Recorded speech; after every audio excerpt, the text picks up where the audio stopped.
Para hunter terbaik melangkah masuk ke dalam portal yang belum pernah mereka lihat sebelumnya. Mereka terpaku saat melihat medan luas yang penuh dengan bangkai monster kelas tinggi.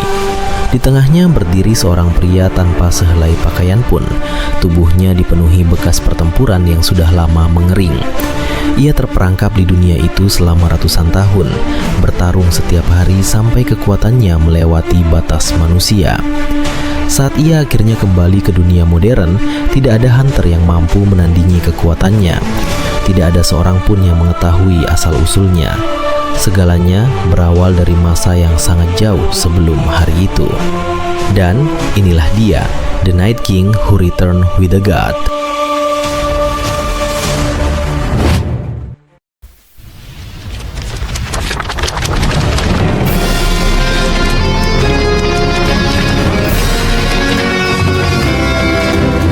Braincast. Cerita dimulai saat ia membuka mata untuk pertama kalinya. Ia langsung disambut dengan pemandangan yang nampak asing. Ia berada di tempat yang terasa seperti dunia fantasi. Segalanya tampak berbeda dari bumi, namun memiliki daya tarik tersendiri. Rumah tempat ia terbangun pun jauh dari kata sederhana, justru terlihat seperti hunian keluarga yang berada. Untuk seseorang yang meninggal karena kelelahan dan hidup tanpa siapapun, keadaan ini terasa seperti hadiah yang tidak pernah ia bayangkan. Yang membuatnya terdiam adalah perempuan yang menggendong tubuh kecilnya. Wajahnya lembut, matanya hangat, membuatnya merasa aman. Ia berpikir jika kehidupan barunya dimulai dari pelukan seperti ini, ia merasa masa depannya tidak akan seburuk yang ia takutkan. Mungkin untuk pertama kalinya keberuntungan berpihak padanya. 3 tahun berlalu, kakinya yang kecil mulai mampu membawanya berjalan pelan menuju jendela. Ia ingin melihat dunia yang selama ini hanya ia dengar dari suara orang dewasa. Begitu berhasil melihat dunia luar, ia terpaku. Dari tempatnya berdiri, dunia luar terlihat sangat luas dan penuh warna. Semua tampak baru dan memukau bagi tubuh sekecil dirinya. Namun keseruannya tidak bertahan lama. Seorang pelayan melihatnya dan langsung membawanya kembali sebelum ia pergi lebih jauh. Seiring waktu, ia mulai memahami potongan informasi yang ia dengar setiap hari. Ia sadar bahwa keluarganya bukan sekadar orang kaya, melainkan memiliki kedudukan besar dalam kerajaan. Keluarga itu adalah Grand Duchy. Nama mereka dikenal di seluruh negeri. Dan dirinya, bocah kecil yang tampak biasa itu, adalah putra Grand Duke Dragonia dari kerajaan Leonhard 8 tahun berlalu. Leon mulai berlatih pedang dengan sungguh-sungguh karena ia akan menjadi kesatria kerajaan. Dan karena hal itu, ia sering bertanya, apakah kemampuan seperti Ki atau aura juga bagian dari jalan yang harus ia tempuh. Gurunya adalah Sir Gotik, seorang kesatria suci legendaris yang datang langsung dari istana. Bagi Gotik, melatih putra Dragonia adalah sebuah kehormatan besar. Tetapi bagi Leon yang memasuki usia 14 tahun, itu terasa seperti langkah menuju masa yang jauh lebih berat. Gotik adalah pelatih yang keras. Ia bagaikan monster dalam bentuk manusia. Namun dari hal itu, Leon belajar bahwa menjadi kesatria tidak cukup hanya dengan mengayunkan pedang.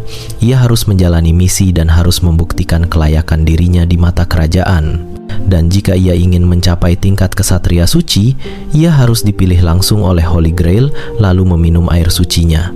Sebagai pewaris Grand Duchy Dragonia, Leon tidak hanya ditempa untuk bertarung. Ia juga harus mempelajari banyak ilmu politik agar bisa memimpin wilayahnya kelak. Pelatihan menuju kesatria suci yang seharusnya menjadi sebuah kehormatan malah terasa seperti beban baginya. Ada suatu hari ketika ia benar-benar ingin menyerah dan tidak ingin melanjutkan pelatihannya. Ia sampai berharap para dewa untuk menolongnya keluar dari semua ini, padahal ia sendiri tidak yakin para dewa itu ada. Saat usianya mencapai 16 tahun, terlihat Leon berjalan di tengah guyuran hujan. Tubuhnya basah kuyup dan ia berada sendirian di jalanan itu. Di saat yang sama, ia akhirnya menerima kues untuk membuktikan bahwa dirinya pantas diakui oleh sang dewi. Ketika ia melangkah maju, cahaya api terlihat di kejauhan. Suara teriakan terdengar jelas dari cahaya yang ia lihat. Ia lalu menyadari satu hal, untuk diakui oleh sang dewi, ia harus membesarkan namanya, melakukan kebaikan, dan menunjukkan nilai dirinya melalui tindakan yang nyata. Dengan melakukan hal itu, sang dewi mungkin akan menghampirinya kelak. Di desa itu terlihat Sir Gildus dan pasukannya yang nampak kewalahan menghadapi segerombol monster orc yang terus berdatangan. Leon melihat kesempatan untuk turun langsung ke medan perang. Ia maju tanpa ragu, berteriak marah pada gerombolan orc yang berani menyerang wilayah kerajaan.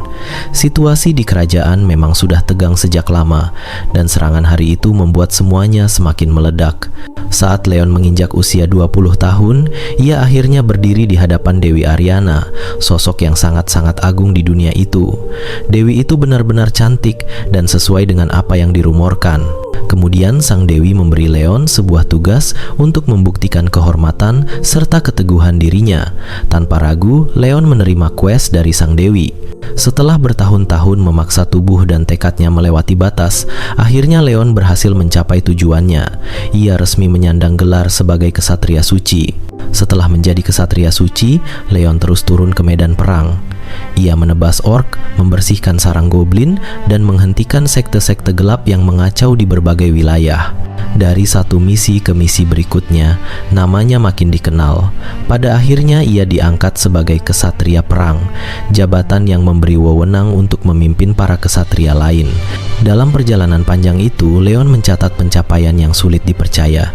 Ia berhasil menumpas lebih dari 700.000 orc dalam kariernya. Saat Leon berusia 35 tahun, kabar duka mengguncang kerajaan. Sain dan Maegod Argan Majesty Lionheart gugur dalam pertempuran melawan Archdemon yang dipanggil oleh pihak kekaisaran. Mendengar itu, Leon hanya bisa menggeram. Ia berkata bahwa menghadapi orc saja sudah cukup merepotkan. Kini para iblis ikut turun dan membuat kekacauan di mana-mana. Itulah mengapa umat manusia harus senantiasa percaya dan teguh pada sang dewa. Dengan takhta yang kini kosong, seorang kesatria suci baru harus dipilih untuk meneruskan warisan Raja Lionheart. Pada saat itu, Dewi Ariana memilih Leon Dragonia sebagai raja selanjutnya. Ia menerima panggilan itu dan bersumpah akan menjaga rakyat beserta kerajaannya. Sang dewi kemudian menyerahkan harta suci Lionheart kepadanya. Leon menerima Holy Grail dan mengangkat sumpah untuk menjaganya. Dan dari keputusan itu, kedudukannya berubah. Leon menjadi Grand Duke Dragonia sekaligus raja baru kerajaan Lionheart. Pada usia 80 tahun, Leon sudah melewati 3 perang besar melawan orc. Ia juga pernah menghadapi goblin bungkuk yang berubah menjadi Archdemon, dan sekarang kekaisaran kembali membuat kekacauan. Dengan munculnya sekolah Dark Magician, kekaisaran kembali melakukan percobaan terlarang. Leon menyalahkan kehancuran mereka pada keputusan kekaisaran yang menerima sekte utara dan meninggalkan para dewa. Ia yakin masalah itu dimulai saat mereka memberi kekuasaan pada orang-orang yang tidak pantas menerimanya. Dengan amarah yang sulit ia tahan, Leon memanggil para kesatria untuk bersiap berperang. Ia menatap ke depan, menatap ke arah penaklukan. Pada usia 96 tahun, tragedi besar mengguncang ibu kota. Seorang fanatik yang mengejar keabadian memicu aksi bunuh diri massal yang menewaskan 3 juta orang hanya untuk memanggil Lord of Chaos.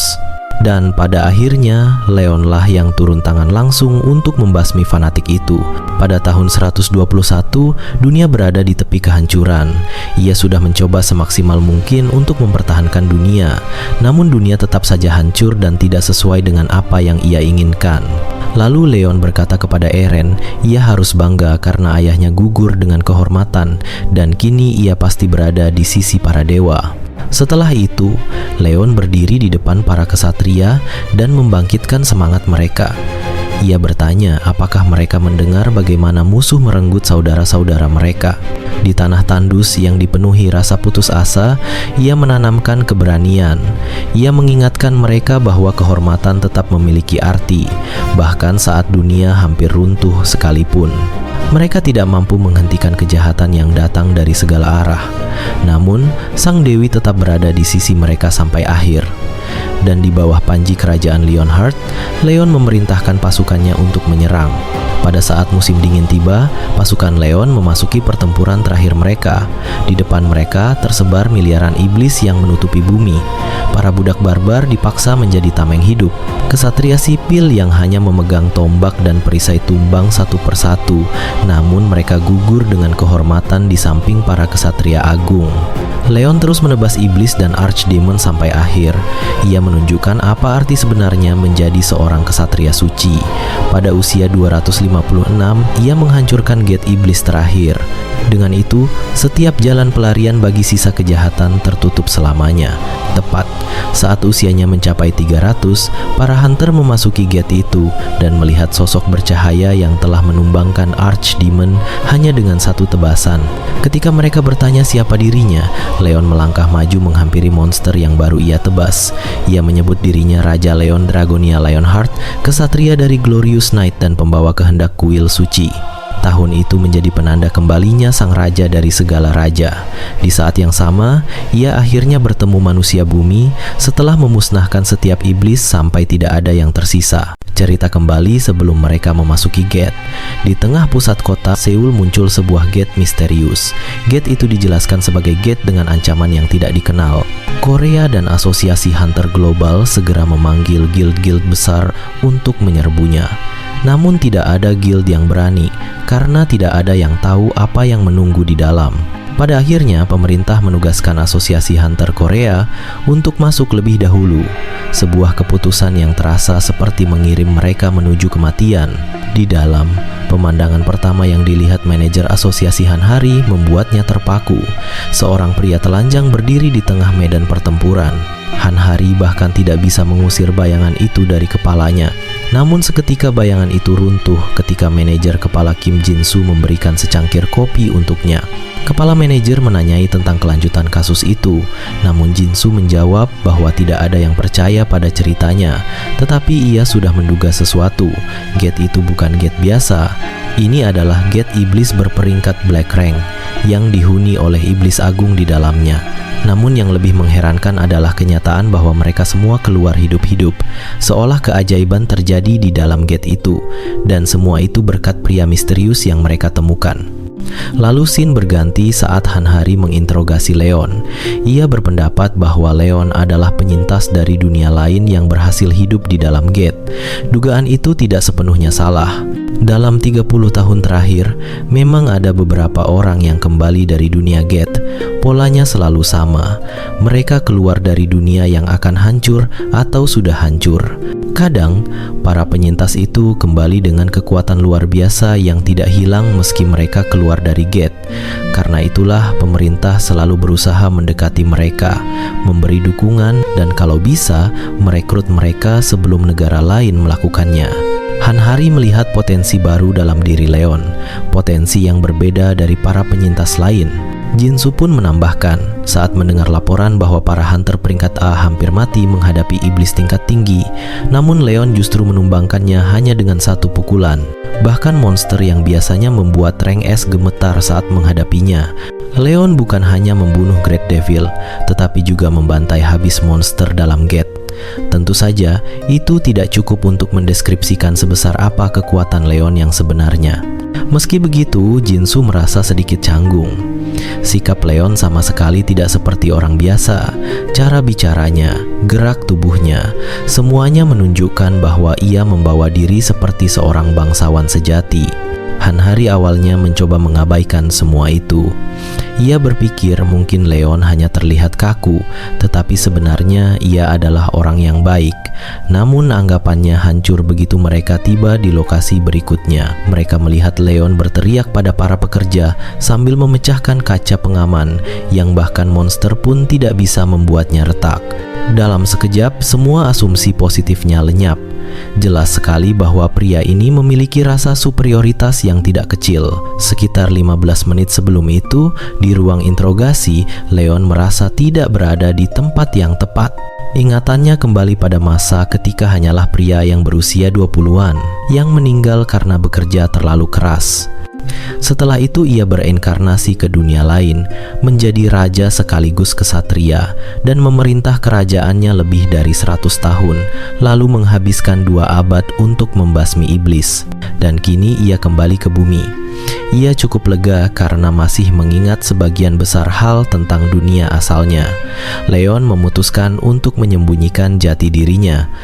Lagi pula, menyebut dirinya sebagai Night King legendaris terdengar jauh lebih baik dibanding mengaku pernah menjadi pegawai kantoran yang kelelahan karena mencari uang. Leon juga tidak berniat melepaskan sikap kebangsawanannya. Agen botak di depannya jelas kewalahan, tetapi Leon mengira pria itu hanya pegawai pemerintah yang terbiasa patuh atau sekadar berusaha tetap sopan. Ketika agen itu menyinggung Gate Hitam dan bagaimana Leon membasmi para iblis, Leon langsung mengoreksi dengan penuh kebanggaan. Ia mengatakan bahwa dirinya telah memusnahkan semua ras jahat dan menjaga kehormatan para kesatria. Leon kemudian memerintahkannya agar agen itu bertindak sebagai sekretarisnya dan mencatat semua kisah agungnya. Agen itu terlihat kesal, namun dengan alasan perbedaan budaya, ia mau tidak mau harus menuruti perintah itu. Lalu sikap Leon cukup menjelaskan bahwa seorang bangsawan seharusnya diperlakukan lebih baik. Itu berarti ia sedang lapar. Untung agen itu segera mengerti dan segera menyiapkan hidangan untuknya. Leon kemudian bertanya apa yang sebenarnya terjadi pada dunia selama ia pergi. Agen itu mulai menjelaskan, semuanya bermula 30 tahun lalu ketika Gate-Gate muncul di seluruh dunia. Dari sana, monster dan iblis mulai membanjiri bumi. Banyak nyawa melayang sebelum orang-orang akhirnya memahami pola itu. Ternyata setiap gate memiliki tema yang berbeda. Dan jika tidak ditangani tepat waktu, ruang bawah tanah di dalamnya akan meledak dan melepaskan kekacauan ke dunia luar. Tepat ketika agen itu mulai mengalihkan pembicaraan ke soal makanan, Leon tenggelam dalam pikirannya sendiri. Ia membandingkan Gate di bumi dengan dunia asalnya yang hancur karena invasi iblis. Namun keduanya memiliki perbedaan. Gate di dunia ini memiliki quest dan tema, tidak seperti di dunianya. Semua ini terasa seperti umat manusia dituntut agar lebih kuat. Tak lama kemudian, makanan datang. Aroma kaldu tulang yang dimasak berjam-jam seketika memenuhi seluruh ruangan. Rasanya hangat, kaya, dan disajikan bersama kimchi renyah di sampingnya. Bagi mantan buruh miskin, ini adalah makanan penghibur yang hampir suci. Namun Leon menahan reaksinya. Ia memanggil si botak dan berkata bahwa menyajikan makanan rakyat jelata kepada seorang bangsawan itu adalah sebuah penghinaan. Leon kembali mengingatkan mereka tentang siapa dirinya. Kemudian ia menyebut nama lengkapnya, Leon Dragonia Leonhardt, bangsawan dari dunia lain, sekaligus penjaga cawan suci, pembawa pedang dan tombak suci pemberian dewa, pembantai jutaan iblis, sekaligus saksi hidup dari perang yang berlangsung selama 300 tahun. Ia tidak menyangka setelah kembali dari medan perang selama 3 abad, ia akan disajikan makanan seperti ini. Menurutnya, semua ini kacau karena manusia di dunia ini tidak mempunyai kepercayaan kepada Tuhan.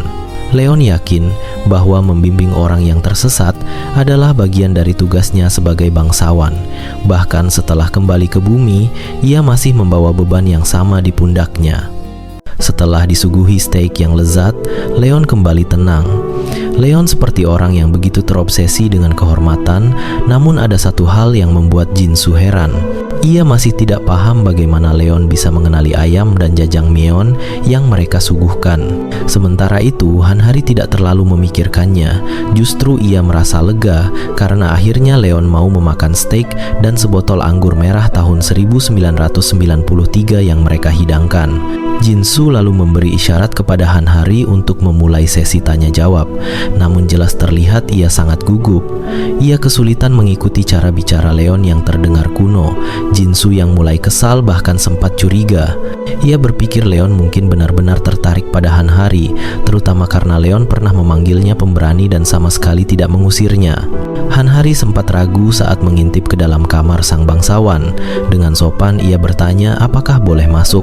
Leon yang sedang mengelap mulutnya langsung mengenali pendekar pedang yang ia lihat sebelumnya dan mempersilakannya duduk. Sambutan itu membuat dada Hanhari terasa hangat. Han Hari menanyakan apakah Leon menikmati makanannya. Leon mengangguk dan memuji ketulusan serta keahlian sang koki. Ia menegaskan bahwa kekesalannya bukan karena makanannya. Masalahnya ada pada bagaimana mereka memperlakukan dirinya.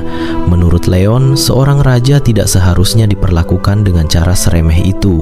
Leon menjelaskan bahwa cara mereka memperlakukan keluarga kerajaan asing menunjukkan bagaimana bangsa mereka menghargai tamu penting. Perkataannya membuat Han Hari tersadar betapa kurang sopannya ia bersikap sejak awal. Leon membiarkannya berlalu dan memastikan nama Han Hari. Ia juga mengetahui bahwa dunia ini sedang dijajah oleh iblis.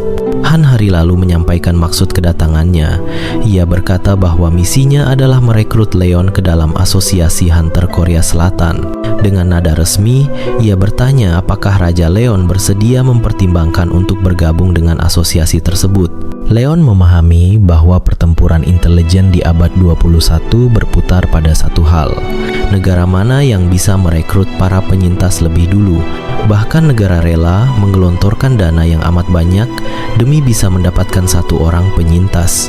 Lalu Leon berkata, selama ia tetap berada di bumi dan dituntut untuk bertarung, ia tak masalah jika statusnya masih seorang knight. Namun ia adalah seorang raja dan tidak bisa menjadi prajurit di bawah komando negara lain. Han Hari tahu apa yang Leon maksud, lalu ia memberi tawaran untuk berafiliasi atau bekerja sama dengan Hunter Korea. Leon menolak dengan keras dan ia memutuskan akan membentuk ordo kesatrianya sendiri di dunia ini. Han Hari mengangguk pelan. Ia memahami pilihan itu, dan memang ia tidak punya alasan kuat untuk membantah.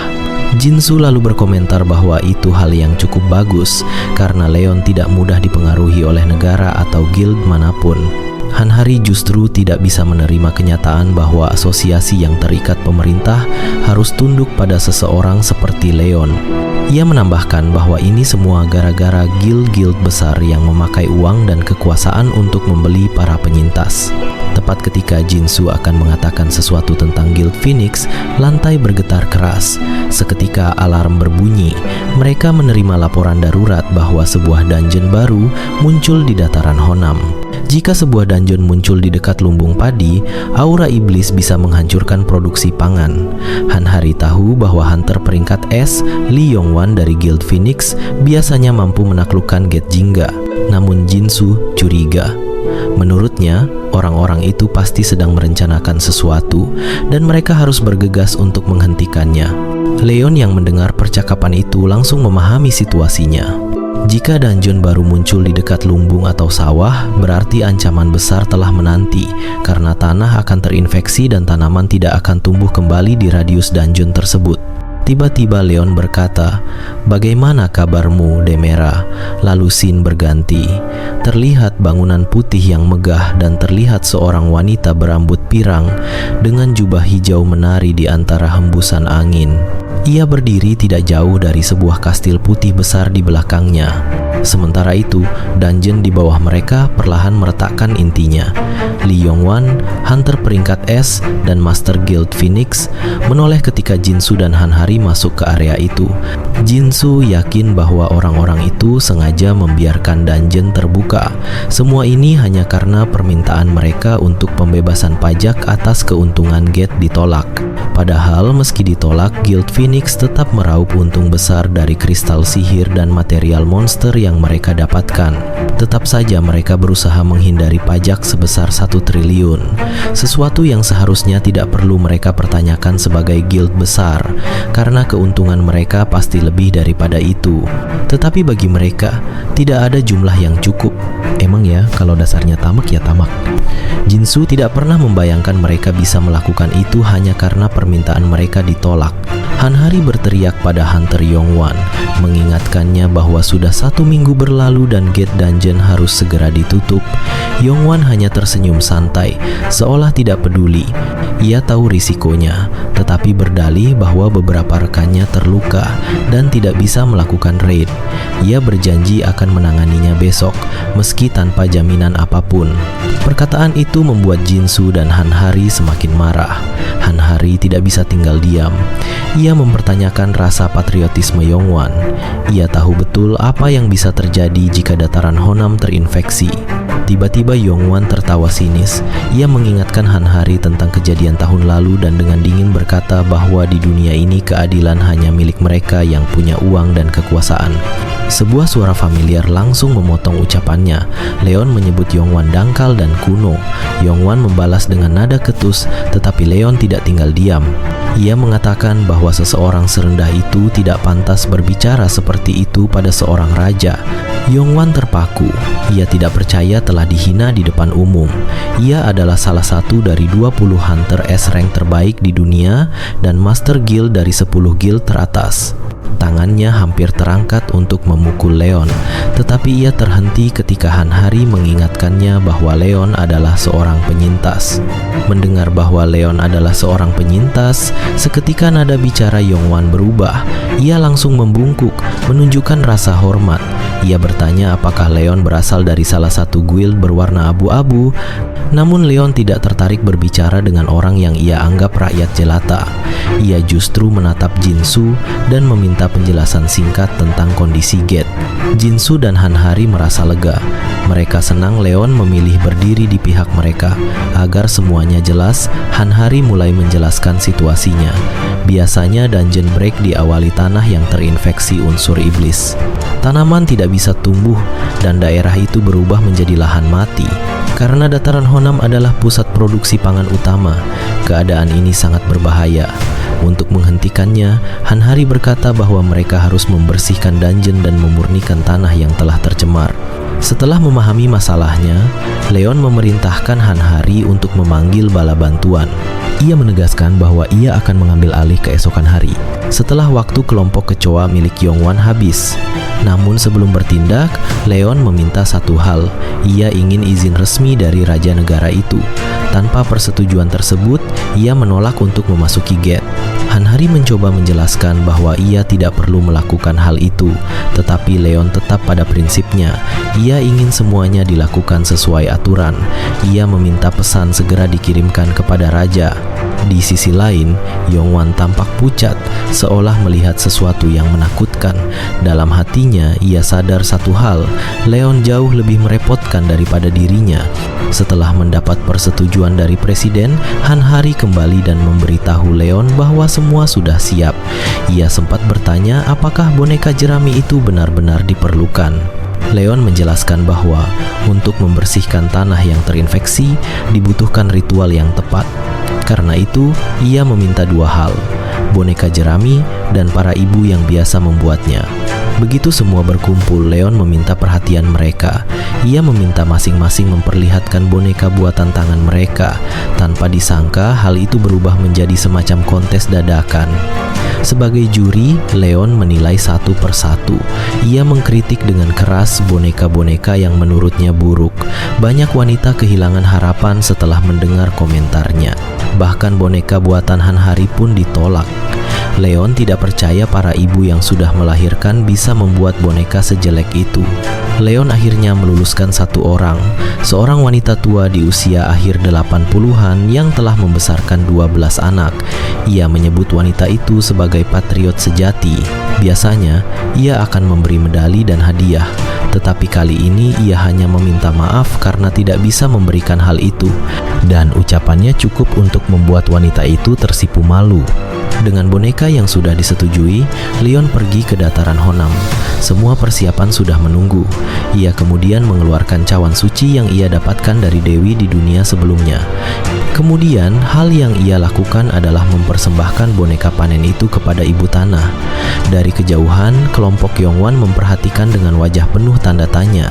Tiba-tiba tetesan air muncul dan masuk ke dalam cawan suci, ditemani matahari pagi dengan cahaya merahnya yang menyebar di penjuru langit. Setelah itu Leon mulai merapalkan mantra. Terlihat tetesan air itu seolah menari di udara mengitari boneka jerami yang tampak anggun. Lalu Ibu Pertiwi, Demera, Dewi Kehidupan dan Kelimpahan, turun ke dalam boneka itu. Ia menyapa mereka untuk pertama kalinya setelah sekian lama, dan momen itu menandai kembalinya kesucian di tanah ini. Leon menyambut Demera dengan penuh hormat, memuji anugerah ilahi yang ia bawa. Demera menjawab bahwa tanah ini telah tercemar dan dipenuhi kejahatan. Leon mengangguk setuju. Ia juga berkata banyak makhluk jahat yang telah menyeberang ke dunia ini. Namun ia juga menyadari tidak ada kesucian sejati yang tersisa di bumi, mungkin karena kegagalan manusia yang tidak layak menjaganya. Demera kemudian berkata bahwa keserakahan dan kebodohan tidak dapat diasumsikan sebagai dosa, melainkan sifat manusia. Ketika ia bertanya rencana Leon ke depannya, Leon mengakui tidak sulit untuk berbaur di antara para pendekar pedang, tetapi ia percaya bahwa penakluk sejati memiliki otoritas yang agung. Ia bersumpah akan membimbing orang-orang bodoh itu dengan otoritas yang adil hingga lahir Pantheon baru. Saat Demera menawarkan satu permintaan, Leon memintanya untuk menyucikan tanah ini. Dewi Demera menyambut permintaan itu dengan sukacita. Ia memberkati tanah tersebut dengan esensinya dan berkata seluruh makhluk yang berjalan di bumi ini akan menjadi sekutunya. Setetes air suci jatuh dan membersihkan tanah. Leon berdiri tegap meminta semua orang menyaksikan dunia yang kini tersentuh kesucian. Baginya, tujuan hidup selalu berakhir pada kelahiran dan pertumbuhan. Tanah yang subur adalah bukti bahwa janji ilahi masih hidup. Ia terus berbicara tentang kemakmuran dan bagaimana bumi yang kembali bernapas menandakan berkat para dewa. Namun suasana itu hancur ketika Yongwan menyebut tanaman yang tumbuh secara ajaib sebagai racun. Ucapan itu membuat Leon benar-benar kesal. Ia tidak berniat membiarkan kebodohan itu terulang lagi. Udara seketika terasa dingin. Leon memperingatkan Yongwan untuk menjaga mulutnya, tapi Yongwan tidak mundur. Ia ingin membongkar Leon sebagai seorang penipu dan akan membuktikannya. Ia bahkan memanggil seorang penilai untuk memeriksa tanaman itu. Begitu si penilai menggunakan sihir penilaiannya, tubuhnya langsung membeku. Wajahnya dipenuhi keterkejutan. Ternyata beras itu adalah tanaman langka yang diberkati langsung oleh Demera. Jika dimakan dalam jumlah cukup, ia bisa menyembuhkan penyakit tingkat 3. Bahkan kanker tidak akan mampu menahannya. Kerumunan langsung terdiam. Semua terpaku mendengar hasil penilaian itu. Jingsu segera meminta panci dari rumah kepala desa. Makanan seperti itu tidak boleh dibiarkan begitu saja. Begitu nasi itu dimasak, sebuah jendela biru muncul di hadapan Jingsu. Tertulis bahwa ia mendapatkan 8 jam stamina dan mana yang pulih setiap menit. Ia benar-benar terkejut. Nilainya setara dengan 3 juta won jika ia membeli ramuan dalam satuan botol. Tiba-tiba Han Hari berkata dengan girang bahwa ia barusan memakan serangga karena penasaran.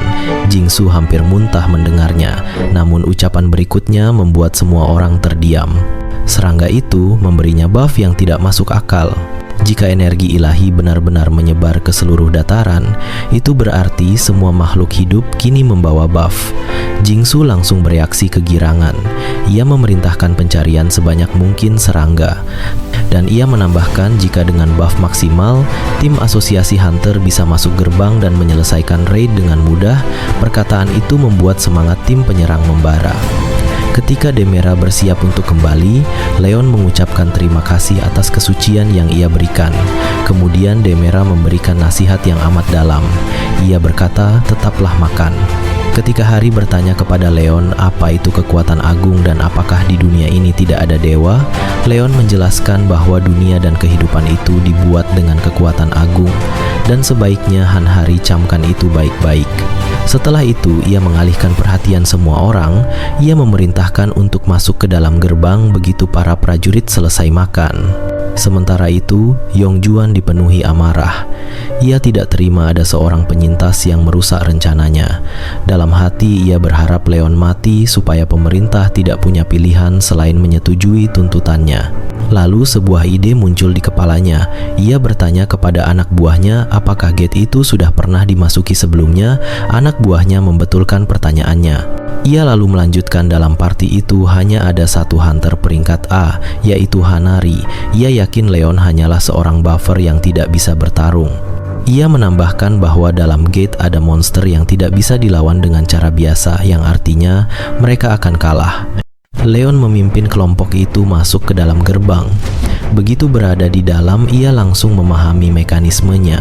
Gerbang hanya akan tertutup jika bos terakhir dikalahkan atau misi utamanya diselesaikan. Sistem seperti itu terasa akrab baginya dan ia cukup menyukainya. Namun ada satu hal yang Hari belum jelaskan. Biasanya monster di gate tipe ini datang secara berkelompok, bukan satu persatu, yang artinya adegan one by one mustahil dilakukan. Saat mereka bergerak lebih dalam, mereka menemukan sebuah kerangka yang hangus, mungkin milik seseorang yang gagal sebelum mereka. Dari situ semua orang mulai sadar, tempat ini dipenuhi monster yang cukup mengerikan. Lalu Hanhari berkata bahwa Guild Phoenix pernah mencoba menaklukkan gate ini, tapi dilihat dari banyaknya kerangka, mungkin monster dalam gate ini lebih banyak dari yang mereka perkirakan. Hanhari menambahkan mungkin ini ciri khas dari gate ini. Leon pun bertanya apa yang ia maksud. Hanhari menjelaskan bahwa membunuh monster biasanya akan mengurangi jumlah mereka. Namun itu tidak berlaku untuk zombie, skeleton, undead, bahkan demon, karena monster semacam itu akan terus kembali sampai bos terakhir dikalahkan. Leon langsung memahami. Ia berkata bahwa satu-satunya jalan keluar adalah mengalahkan bosnya. Hanhari menduga ada seorang necromancer yang mengendalikan pasukan kerangka itu. Tepat saat ia akan mengatakannya, sebuah peringatan merah muncul di udara. Dungeon break sudah dimulai. Mereka hanya punya 3 jam untuk menyelesaikan gate itu. Misi itu tertera jelas, bahwa mereka diminta untuk mengalahkan komandan kesatria tanpa kepala, Dullahan, yang telah memimpin pasukannya menuju mereka. Tiba-tiba mereka merasakan tekanan yang begitu kuat. Jingsu mengutuk Yongjuan karena tidak memberitahu hal sepenting ini. Seketika terlihat gelombang prajurit kerangka yang bergerak maju ke arah mereka. Salah satu hunter bertanya apakah ia harus membagikan ramuannya sekarang. Jingsu meresponsnya dengan berkata berikan dahulu pada yang memiliki rank tinggi. Ia lalu bertanya kepada Masik berapa banyak mage dan archer di pasukan musuh. Masik lalu menjawab ada sekitar 30 archer dan 2 mage. Jingsu langsung menugaskan penembak jarak jauh untuk mengatasi ancaman tersebut dan memerintahkan para penjaga yang memiliki perisai menahan di garis depan. Pertempuran pun pecah. Bentrokan pedang menggema di dalam ruang bawah tanah saat mereka menghadapi pasukan undead. Jingsu terkejut dengan kekuatan mereka. Ia berpikir gate berwarna oranye memang berbeda dari gate lainnya. Meski begitu, mereka bukanlah lawan yang setara untuk seorang tank rank B sepertinya. Namun pandangannya mendadak tertuju pada 2 penyihir kerangka yang sudah menyiapkan mantra tingkat lanjut. Jingsu buru-buru mencoba mengalihkan perhatian mereka, tetapi para penyihir itu lebih cepat. Serangan mereka meledak sebelum siapapun bisa bereaksi. Meski begitu, Jingsu hampir tidak terluka. Semua itu berkat perlengkapan mahal yang ia gunakan. Saat asap perlahan memudar, sosok bos terakhir muncul memperlihatkan dirinya. Sosok itu adalah Dullahan, kesatria tanpa kepala. Pemandangan itu membuat Jingsu kehilangan fokus. Dalam sekejap, satu pukulan dari Dullahan menghantamnya hingga terpental jauh dan menghantam dinding. Hanhari panik saat melihat Jingsu menerima serangan sekuat itu. Salah satu hunter berpendapat bahwa mereka perlu memanggil pasukan cadangan untuk menyelamatkan manajer Jingsu. Para hunter mulai kewalahan saat menghadapi serangan Dullahan yang bergerak semakin cepat. Menyadari itu, Hanhari segera meminta bantuan Leon untuk mengalahkan Dullahan. Namun Leon menolaknya. Ia menganggap raja tidak perlu turun langsung di pertarungan seperti ini. Ia malah menyuruh Hanhari untuk mengalahkannya sendiri dan mencari kehormatannya. Bahkan menurut Leon, meminta bantuannya untuk menghadapi kerangka kroco seperti itu terdengar tidak sopan. Bahkan jika mereka meminta bantuan Tuhan sekalipun, itu adalah penghinaan bagi mereka.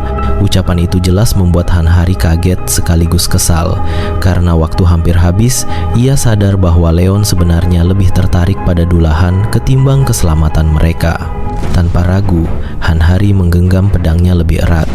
Ia memutuskan mengerahkan semua yang ia punya untuk mengakhiri pertarungan ini.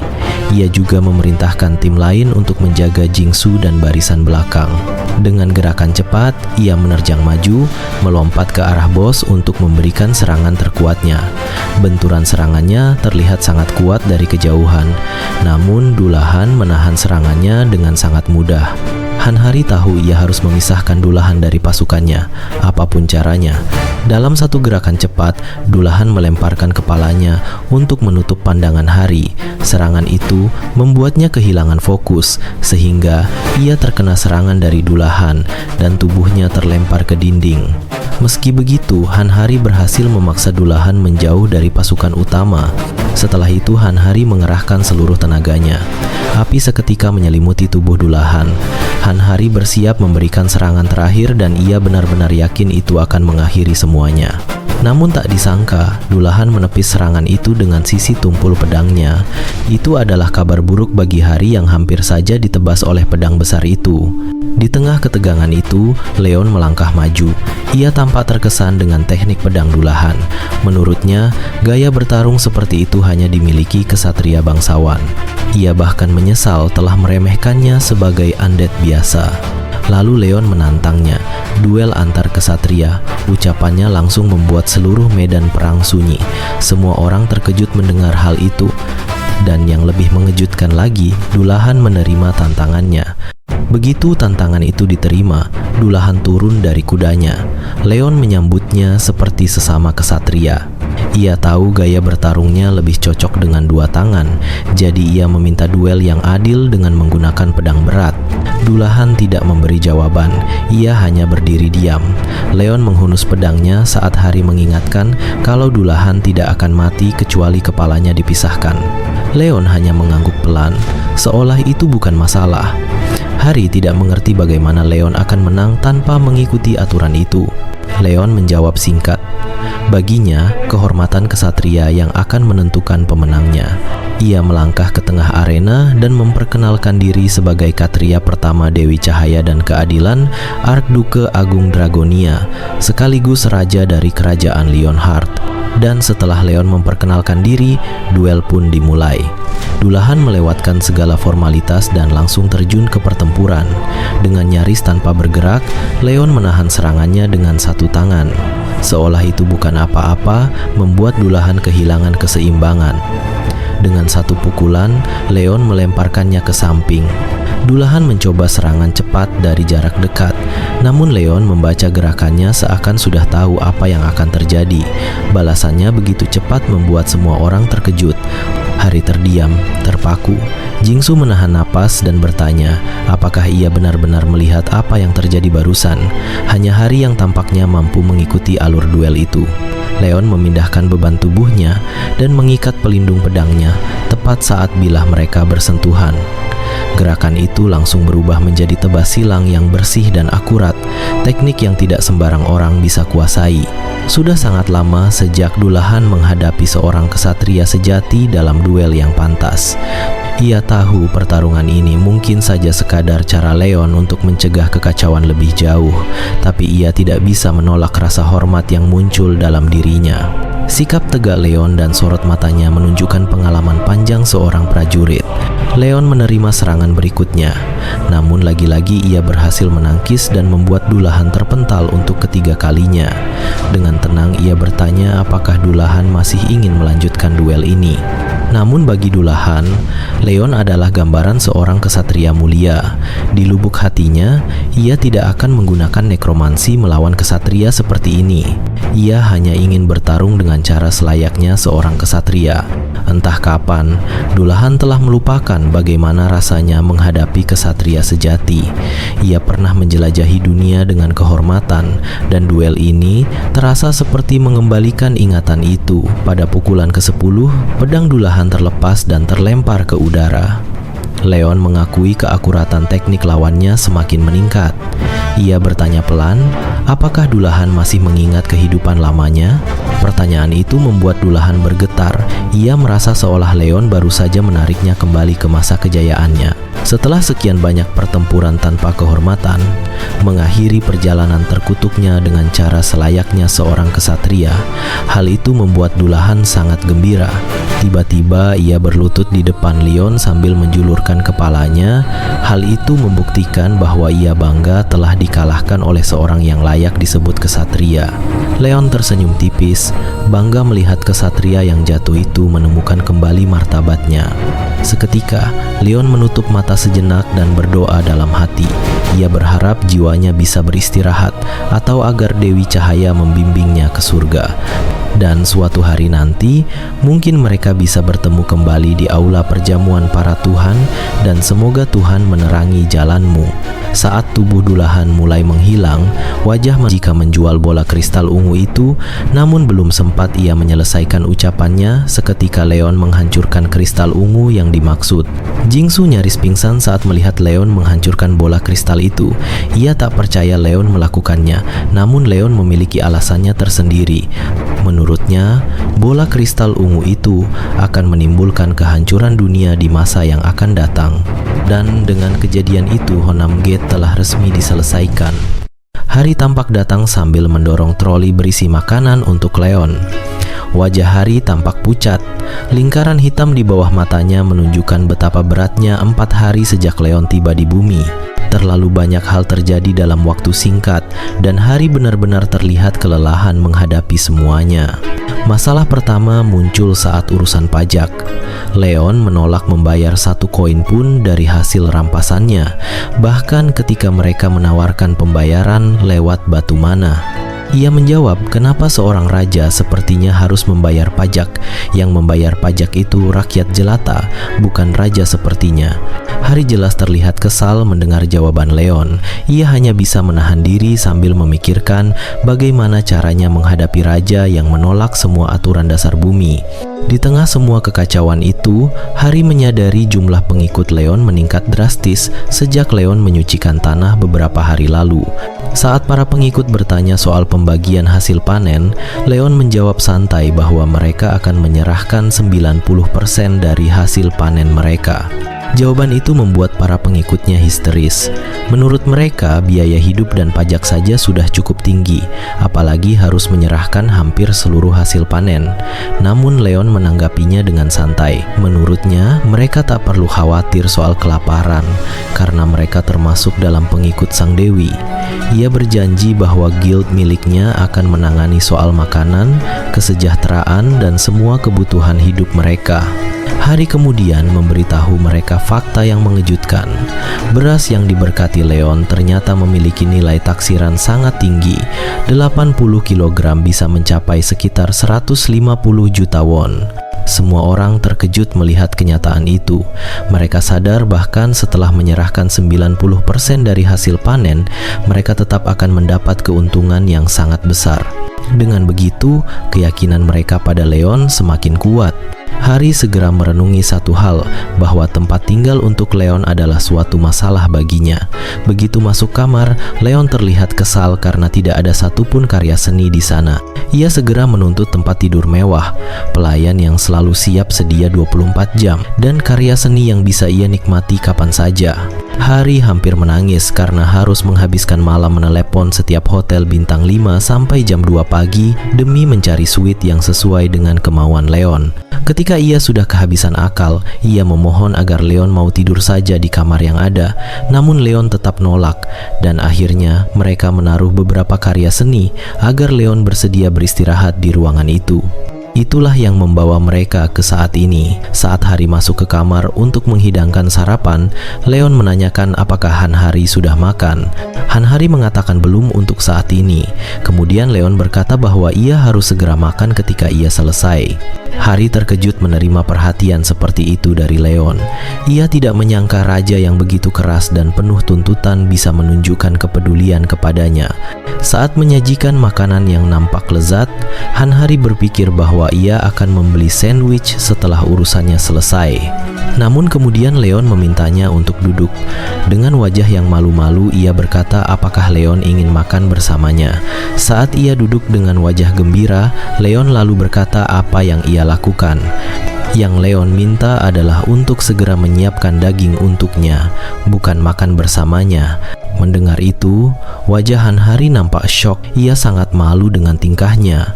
Lalu Leon menambahkan bahwa raja sepertinya tidak mungkin makan satu meja dengan rakyat jelata. Adegan berpindah ke pusat kota Seoul. Hari terlihat menjelaskan bahwa asosiasi Hunter berencana memberi dukungan penuh untuk Leon. Mereka menyiapkan bantuan rumah dan memastikan Leon bisa hidup dengan nyaman di bumi.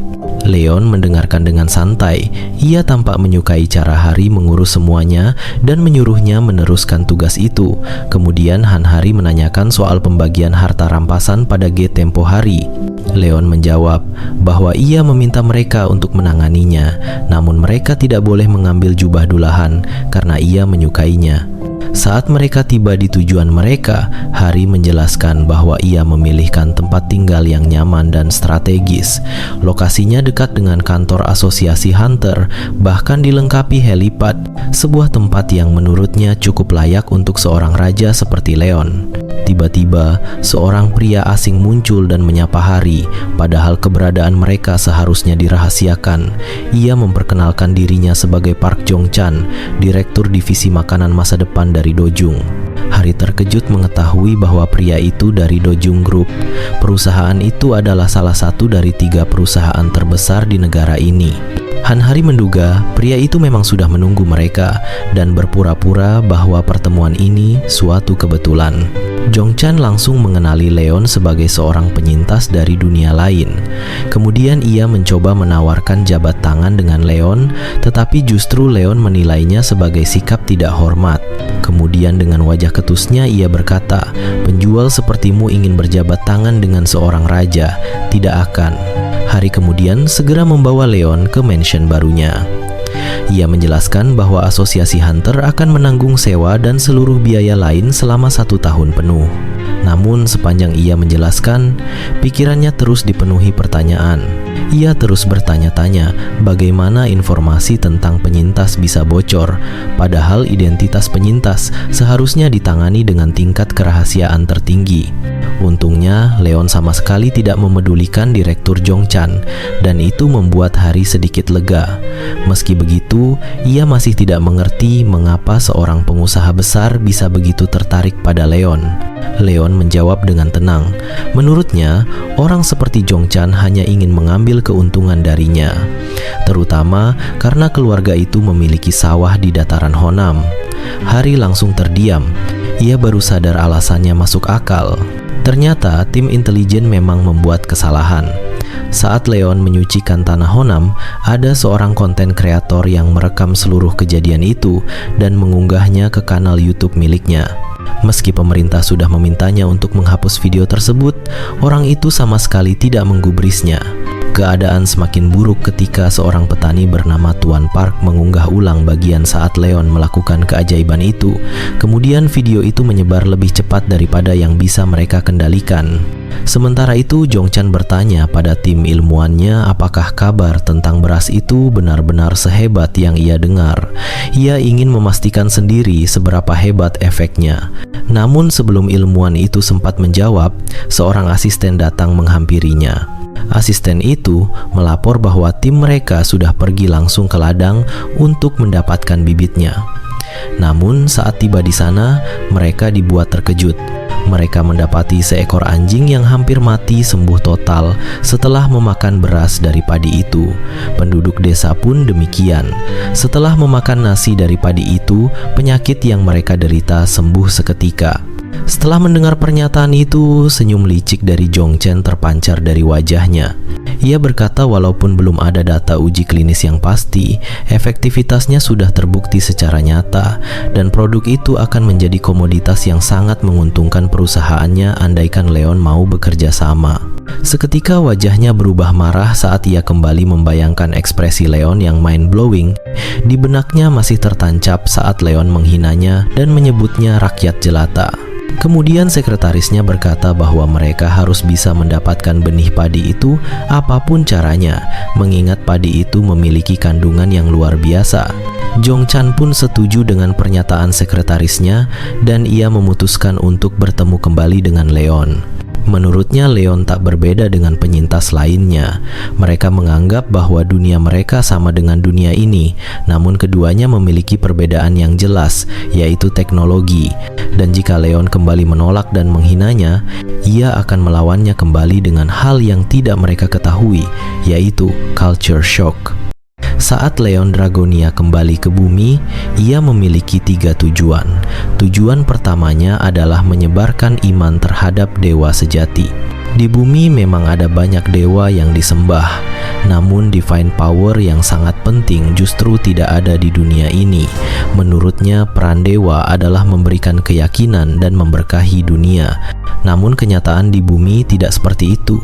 Banyak orang hidup dalam penderitaan dan tanah di berbagai tempat sudah terkontaminasi. Ia yakin dunia ini membutuhkan keyakinan baru untuk membangkitkan kekuatan ilahi. Dan untuk menghidupkan kembali kekuatan itu, ia membutuhkan banyak orang yang bersedia mempercayai keyakinan baru. Tujuannya yang kedua adalah membentuk kesatria Templar. Karena di dunia ini tidak memiliki prajurit yang menggunakan kekuatan suci sebagai landasan.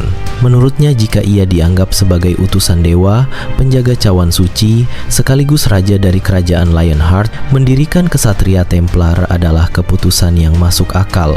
Para pasukan Templar nantinya akan menjadi pasukan suci, prajurit yang berdiri di garda terdepan, dan mereka akan membawa teror pada kejahatan. Tujuan terakhirnya adalah mengembalikan kekuatan ilahi dan membangkitkan kesatria Templar agar bisa melenyapkan kegelapan yang mulai merambat di bumi. Ia percaya hanya dengan menumbuhkan keyakinan baru dan menjaga keseimbangan para dewa, tatanan suci yang ia inginkan bisa dibangun. Leon tahu membangun kuil kesatria di dunia ini mungkin terdengar berlebihan. Namun bagi dirinya, ia tetap merasa itu adalah tanggung jawab yang harus ia jalankan. Setelah itu, Hari memberitahu bahwa ada seseorang yang ingin bertemu dengannya. Ternyata orang yang dimaksud adalah Zhongchan. Ia datang bersama anak buahnya. Begitu melihat mereka, ekspresi Leon langsung berubah sinis. Kedatangan mereka bukan tanpa tujuan. Terlihat dari ekspresi Zhongchan, ia sama sekali tidak ingin menemui Leon jika tidak karena urusan bisnis. Kali ini Zhongchan datang dengan membawa hadiah untuk Leon, sebuah kotak perak berukuran cukup besar. Dalam hati ia berkata bahwa hadiah yang ia bawa adalah barang yang sangat mahal dan langka. Ia yakin setelah Leon mencobanya, pasti Leon akan memohon kepadanya agar mau menjadi manajer pribadi Leon. Namun yang terjadi justru kebalikannya. Leon mengambil hadiah itu tanpa rasa penasaran sedikit pun. Ia bahkan tidak menoleh pada kotak itu. Dari sikapnya, seolah-olah Zhongchan lah yang berutang budi karena diizinkan memberi hadiah. Zhongchan tampak kesal dengan reaksi Leon. Ia mencoba meyakinkan Leon agar mau melihat hadiah yang ia berikan, namun Leon tetap tidak peduli. Ia bahkan menyuruh Hari untuk mengurus hadiah itu, seakan barang itu tidak lebih penting daripada waktu yang ia buang untuk menerimanya. Begitu Hari menyentuh kotak itu, penutupnya terbuka dengan sendirinya. Di dalamnya terlihat deretan senjata elit milik grup Dojung. Zhongchan segera menawarkan Leon untuk memilih senjata manapun yang ia inginkan. Hari langsung mengenali perlengkapan itu. Ia menjelaskan bahwa semua senjata tersebut adalah item peringkat unik, dibuat oleh pengrajin terbaik yang dimiliki Dojung. Zhongchan membetulkan ucapan Hari, lalu mulai membanggakan barang-barang yang ia bawa. Ia menambahkan bahwa karena Leon akan mulai bekerja sebagai hunter, ia merasa senjata-senjata ini sangat cocok untuknya. Hari hampir tidak percaya bahwa Zhongchan benar-benar membawa senjata peringkat unik milik perusahaan mereka. Barang seperti itu bahkan tidak bisa dibeli dengan uang. Namun Leon menolak semuanya begitu saja. Ia menyebut senjata-senjata itu tidak lebih dari rongsokan yang tidak berguna. Perkataan Leon membuat Zhongchan ternganga, mulutnya hampir tidak bisa menutup. Bahkan Hari pun ikut membeku mendengar perkataan yang Leon ucapkan. Leon kemudian bertanya bagaimana bisa mereka menganggapnya pedang yang bagus jika pedang itu tidak memiliki aura bintang atau berkah suci. Baginya, tanpa itu semua, pedang tersebut hanyalah besi biasa. Zhongchan mulai bingung dengan ucapan Leon. Ia bahkan sempat bertanya dalam hati, apakah orang gila ini ingin ia menjemur pedang-pedang itu di bawah matahari, lalu berdoa agar pedang ini menjadi pedang suci. Leon bahkan menyebutkan pedagang yang tidak bisa dipercaya, yang kemana-mana hanya memamerkan barang yang tidak berkualitas. Zhongchan buru-buru menyangkalnya dan berkata bahwa semua ini hanyalah kesalahpahaman. Leon menambahkan bahwa pedang milik Jong-chan hanya cocok untuk menebas hewan ternak seperti ayam atau sapi. Kemudian Leon mengeluarkan pedang miliknya dari sebuah portal. Semua orang yang di ruangan itu terkejut saat melihat pedang milik Leon, terkecuali Jong-chan. Ia menuding pedang yang Leon keluarkan hanyalah pedang tua, tidak lebih bagus daripada yang ia bawa. Namun ia tetap masih penasaran apa yang bisa ditunjukkan oleh pedang tua itu. Sementara itu, Jong-chan meminta Hari mencoba salah satu pedang yang ia bawa. Hari sempat terkejut, tetapi akhirnya ia mengambil pedang yang sudah ia kagumi selama 4 tahun. Pedang terkenal buatan Park Jin-chol bernama Dawn. Begitu Hari menggenggam pedang itu, ia berkata bisa merasakan energi yang terkumpul dari 10 hari penuh menyerap sinar matahari murni di dalam gate kelas tinggi. Sebagai bentuk hormat, ia menoleh pada Leon untuk meminta izin sebelum menggunakannya. Namun Leon hanya menjawab bahwa ia tidak perlu meminta izin untuk sekadar bermain dengan mainan barunya. Saat itu juga Leon mengangkat pedangnya, memberi isyarat agar Hari menyerang. Hari mengerahkan seluruh tenaganya dalam satu tebasan. Namun sebelum bilahnya benar-benar menyentuh pedang Leon, pedang itu hancur seketika. Semua orang di ruangan itu terkejut saat melihat pedang kelas atas mereka hancur begitu saja. Sementara itu, Leon hanya menatapnya datar. Ia menyebut pedang itu tidak lebih dari sampah, bahkan lebih buruk dari yang ia bayangkan. Akibat kejadian itu, Leon langsung memotong waktu pertemuan mereka menjadi hanya 3 menit. Ia tidak mau membuang waktu lebih lama. Sementara itu, Jong-chan masih terpaku. Ia belum bisa menerima kenyataan bahwa salah satu pedang terkuat yang ia bawa hancur begitu saja di depan matanya. Karena waktu yang diberikan Leon hampir habis, Jong-chan segera mengutarakan tujuan sebenarnya. Ia ingin membeli hak paten beras dari dataran Honam. Untuk itu, ia menawarkan harga sangat tinggi, sekitar 180 miliar won. Namun di dalam hatinya, ia tahu nilai itu masih terlalu kecil. Mustahil beras yang mampu menyembuhkan kanker dijual murah di pasaran. Ketika Leon bertanya apakah Jong-chan berniat membeli beras itu dengan uang, Jong-chan mengira ia sudah berhasil menarik minatnya. Ia segera menawarkan pembuatan kontrak yang memberi kendali penuh atas beras tersebut kepada grup Dojung.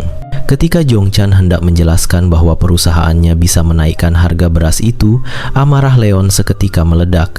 Ia menatapnya tajam dan berkata, "Pedagang bodoh, berani sekali kau menghina dewa." Mendengar hal itu seketika ruangan terasa mencekam. Aura dari Leon terasa amat berat, keringat mengalir deras di wajah Jong-chan. Ia sadar betul bahwa nyawanya bisa berakhir detik itu juga. Leon menyatakan bahwa orang bodoh ini seharusnya sadar dengan dosa yang ia buat. Saat itulah Jong-chan berlutut sambil menangis bahwa ia bahkan tidak tahu apa kesalahan yang ia perbuat. Leon menjelaskan bahwa hasil panen di dataran Honam adalah berkah dari Dewi Demera untuk para petani yang telah bekerja keras merawat tanah itu. Itu bukan sesuatu yang bisa dibeli dengan uang. Berkah itu hanya datang kepada mereka yang punya rasa syukur dan iman kepada Sang Dewi. Leon lalu bertanya mengapa Jong-chan berani menginginkan berkah ilahi itu, sementara ia sama sekali tidak percaya pada Sang Dewi. Saat Jong-chan kehilangan seluruh harga dirinya dan keluar dari ruangan, Hari mencoba menenangkan suasana. Ia mengingatkan Leon bahwa meskipun pria itu menyebalkan, Jong-chan tetap sosok penting di negara ini. Namun Leon tidak peduli sedikit pun.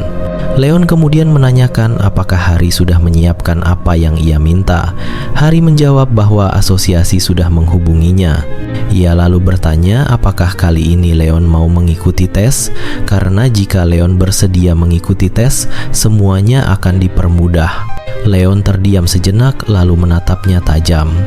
Ia tidak percaya wanita ini benar-benar meminta seorang raja mengikuti sebuah tes.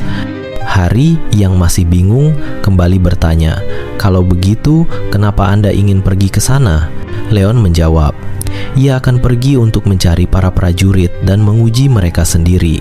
Mendengar itu, Hari hanya bisa menahan air mata. Ia masih tidak terpikir kenapa orang ini begitu keras kepala.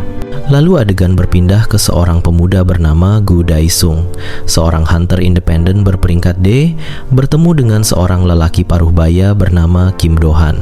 Kim bertanya apakah Daesung pergi ke tempat ini untuk mengikuti ujian kenaikan peringkat tahun ini. Kim memuji tekad Daesung yang tidak pernah menyerah mengikuti ujian kenaikan peringkat setiap tahun.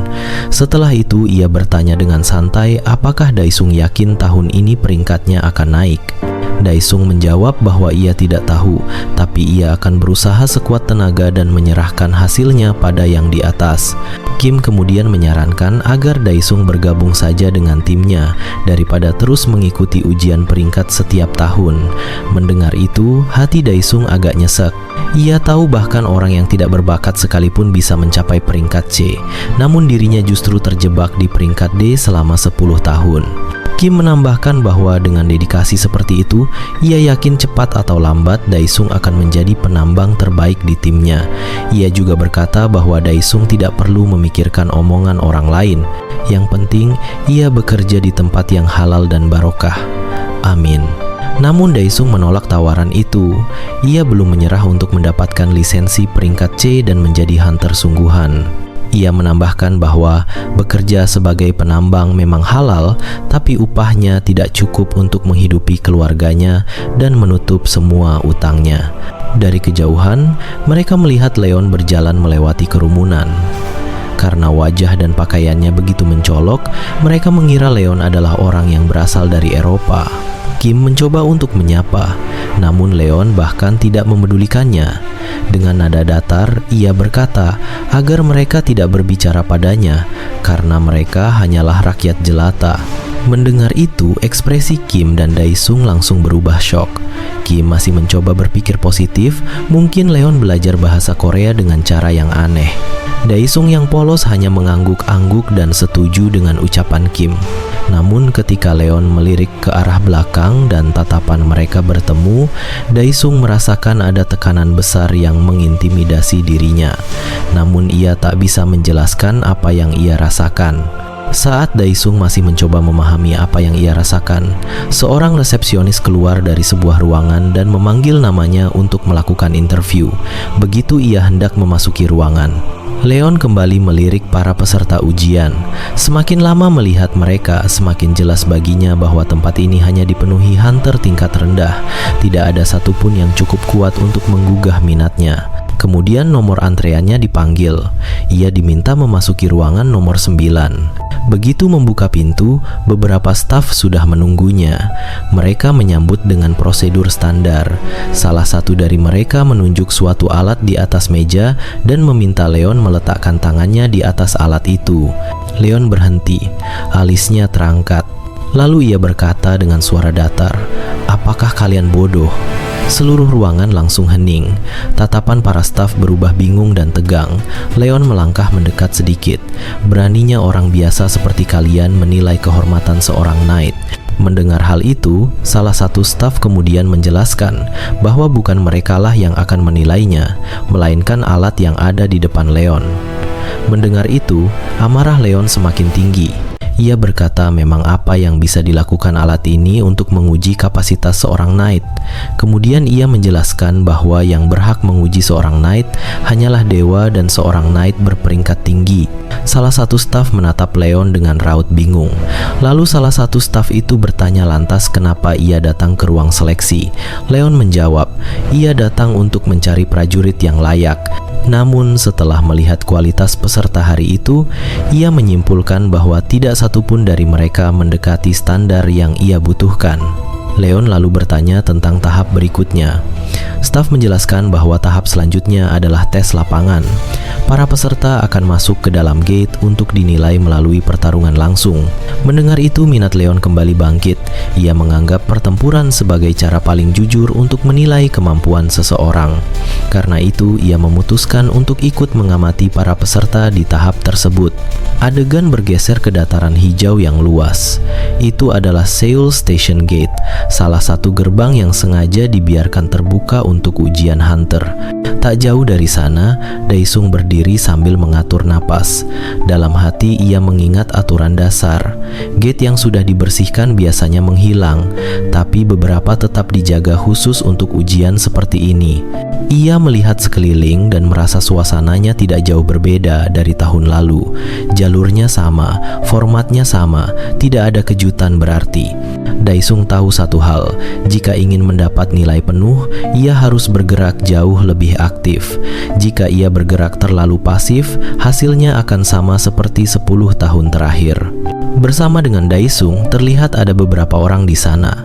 Salah satunya pria tua berumur sekitar 60 tahun. Ia berjalan santai seolah sedang jalan-jalan di taman. Sebagian dari mereka terlihat seperti hunter peringkat C atau D. Daesung juga melihat pria yang ia temui di lobi tadi. Dari penampilannya, Daesung menilai ia hanyalah pemula yang ingin menaikkan peringkatnya. Sebelum memulai raid, Daesung menyarankan mereka untuk memperkenalkan diri dan memberitahu posisi masing-masing. Daesung memulai lebih dulu. Ia menyebut dirinya seorang warrior dan berperan sebagai pemberi damage. Setelah itu, seorang laki-laki mengangkat tangan. Ia bernama Shin Tae-hun. Ia baru saja awaken tahun ini dan menggunakan perisai serta tombak. Kemudian perempuan di sampingnya ikut memperkenalkan diri. Ia bernama Shin Na-yun, adik Tae-hun. Ia biasanya memakai dagger, tetapi akhir-akhir ini sedang belajar menggunakan busur. Mendengar itu, Daesung terkejut.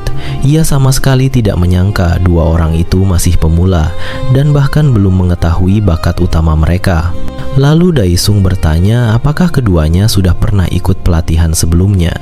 Dengan bangga mereka menjawab bahwa mereka sudah menjalani pelatihan selama 3 bulan.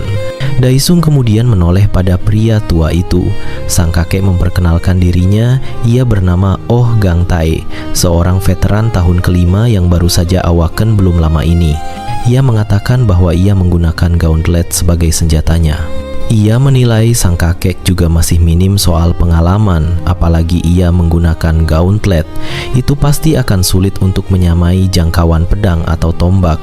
Kemudian Daesung menoleh ke arah Leon dan bertanya apakah ia bisa berbicara dalam bahasa Korea. Leon tidak menanggapi pertanyaan itu. Ia malah berkata bahwa ia tidak akan bertarung. Ia tidak bisa memakai pedang yang pernah menebas naga hanya untuk membunuh ayam. Daesung terkejut. Ia menilai Leon menggunakan bahasa Korea yang sangat aneh. Saat mereka berjalan di tengah hutan, Daesung kembali menjelaskan bahwa mereka harus memburu setidaknya 50 kobold untuk menyelesaikan tes ini. Ia juga teringat ucapan staf yang membimbing mereka. Ia berkata terkadang ada bos monster yang muncul di field ini, jadi jika keadaannya terlalu berbahaya, ia akan ikut membantu mereka. Namun Daesung tampak masih gelisah. Ia memikirkan apakah tes ini akan berjalan dengan lancar. Ya, karena komposisi timnya yang penuh orang-orang abnormal. 1 orang tua, 2 pemula, dan 1 anomali yang tidak membawa senjata sama sekali. Bahkan ia teringat saat hendak masuk ke gate lebih dalam, Na-yun mencoba menawarkan panahnya untuk digunakan oleh Leon. Namun reaksi Leon di luar dugaan. Ia malah membanting panah itu dan mengoceh seperti anak kecil. Dengan hal itu, ia mulai pesimis kalau ujian tahun ini akan sama dengan tahun-tahun sebelumnya. Ia kemudian berkata bahwa ia tahu suatu tempat yang cocok untuk berburu kobold di sekitar sini. Ia mengusulkan agar mereka pergi ke tempat itu. Semua orang pun setuju dengan usulan yang Daesung berikan. Kemudian Tae-hun bertanya, bukankah di sekitar sini terdapat desa kobold? Kenapa mereka tidak pergi ke sana dan menyerang langsung desa itu? Daesung kemudian menjelaskan bahwa mereka tidak dapat melakukan itu karena mengingat jumlah mereka yang hanya beberapa orang. Melawan satu desa kobold itu sangat mustahil, malah mereka yang akan terjebak di sana. Lalu ia menjelaskan rencana yang ia buat. Pertama, kobold yang mereka incar adalah kobold yang tinggal di dalam gua. Kedua, mereka akan menyalakan api dan asap yang besar di mulut gua. Lalu ketika asap sudah memenuhi bagian dalam gua, para kobold akan keluar dengan sendirinya.